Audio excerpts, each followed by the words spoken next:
U.S. President Donald Trump and North Korean leader Kim Jong-un have agreed to restart the nuclear talks. This comes after Trump met with Kim at the demarcation line between the North and South Korea.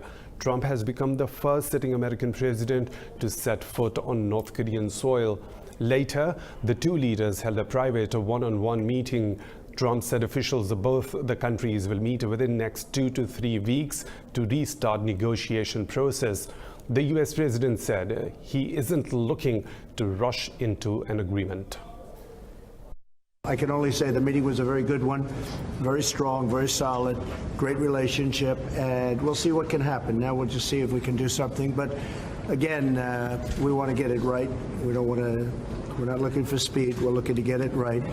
And in the meantime, there's been no nuclear tests. There's been no ballistic missiles. There's been a lot of goodwill.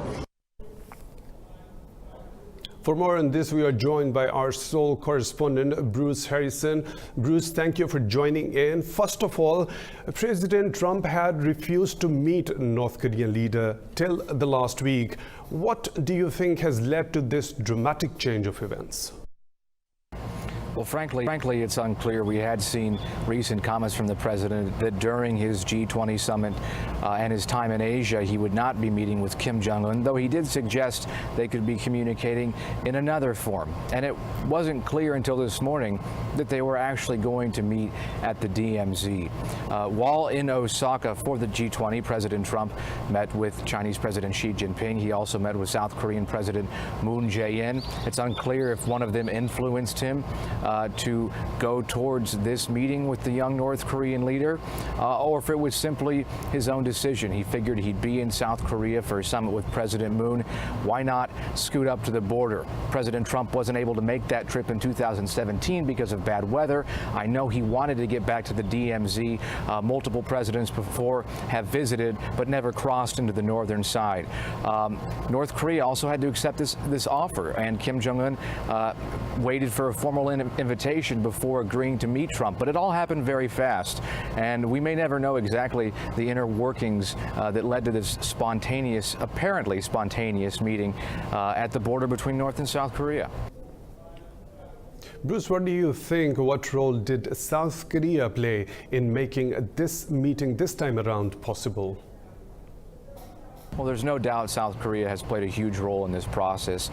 Since diplomacy started in 2018, President Moon Jae-in has encouraged Trump and Kim to speak directly with each other. After years of ground-up or working-level negotiations building towards a potential leader summit that didn't play out, Trump has flipped this system on its head, and he works diplomacy from the top down, and President Moon Jae-in has encouraged that time and time again.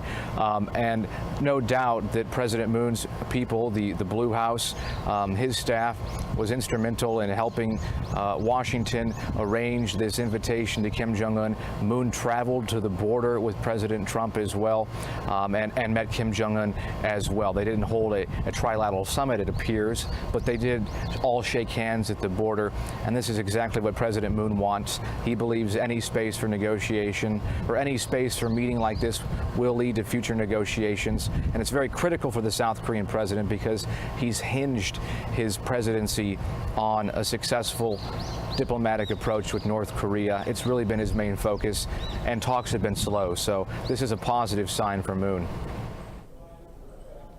Bruce, as we know, there had been 2 summits between the two leaders, but the last one, which happened to be in Hanoi, that failed. What is the likelihood of another Trump-Kim denuclearization summit in future? That's the burning question.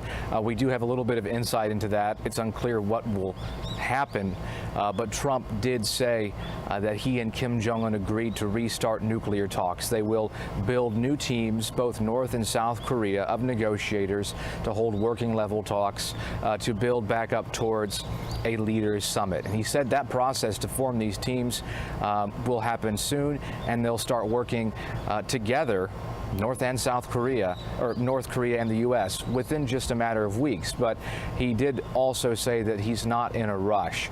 That's kind of President Trump, I believe, making a point that he's not quite sure how long this will take. He said that time and time again. He's not in a rush.